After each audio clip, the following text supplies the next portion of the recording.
بسم اللہ الرحمن الرحیم۔ ملازموں کے ساتھ نرمی۔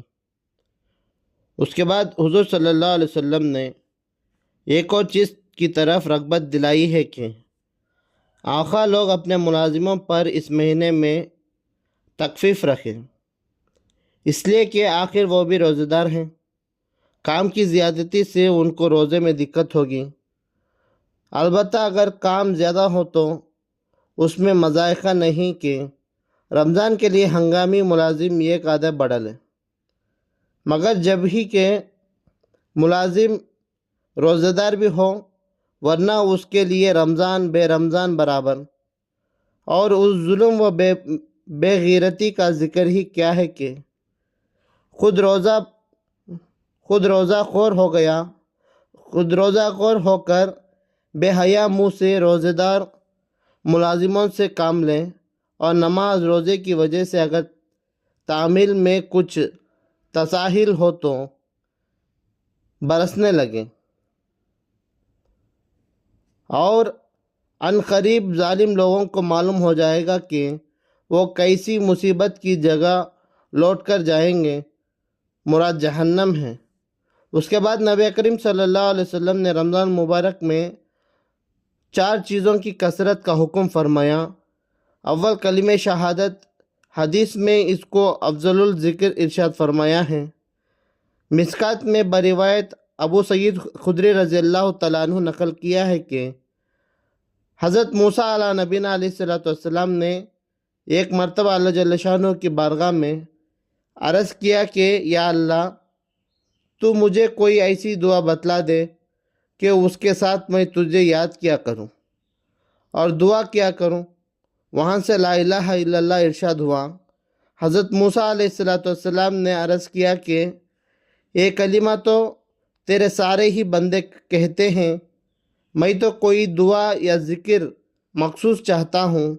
وہاں سے ارشاد ہوا کہ اے موسیٰ، اگر 7 آسمان اور ان کے آباد کرنے والے میرے سوا یعنی ملائکہ اور 7 زمین ایک پلڑے میں رکھ دیا جاوے اور دوسرے میں کلمہ طیبہ رکھ دیا جاوے تو وہی جھک جائے گا۔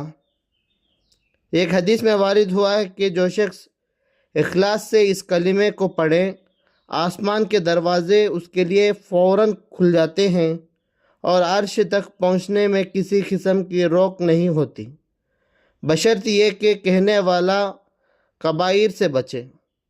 عدد اللہ اسی طرح جاری ہے کہ ضرورت عامہ کی چیزوں کو کثرت سے مرحمت فرماتے ہیں۔ دنیا میں غور کرنے سے معلوم ہوتا ہے کہ جو چیز اس قدر ضرورت کی ہوتی ہیں اتنی ہی عام ہوتی ہیں۔ مثلاً پانی ہے کہ عام ضرورت کی چیز ہے، حق تعالیٰ شانہ کی بے پایہ رحمت نے اس کو کس قدر عام کر رکھا ہے، اور کیمیوں جیسی لغو اور بیکار چیزوں کو انخواہ کر دیا۔ اسی طرح کلمہ طیبہ افضل ذکر ہیں۔ متعدد حدیث سے اس کی تمام اذکار پر افضلیات معلوم ہوتی ہیں۔ اس کو سب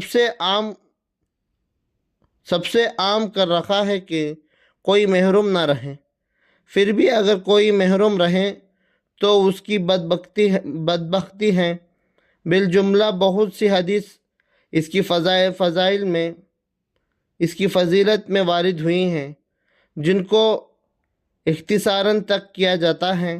دوسری چیز جس کی کثرت کرنے کو حدیث بالا میں ارشاد فرمایا گیا وہ استغفار ہے۔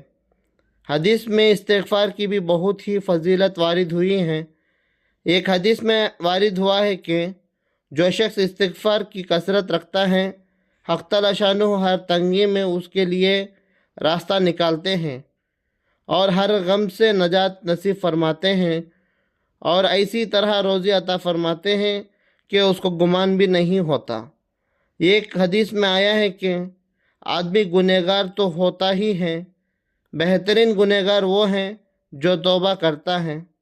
ایک حدیث قریب آنے والی ہے کہ جب آدمی گناہ کرتا ہے تو ایک کالا نقطہ اس کے دل پر لگ جاتا ہے، اگر توبہ کرتا ہے تو وہ دھل جاتا ہے، ورنہ باقی رہتا ہے۔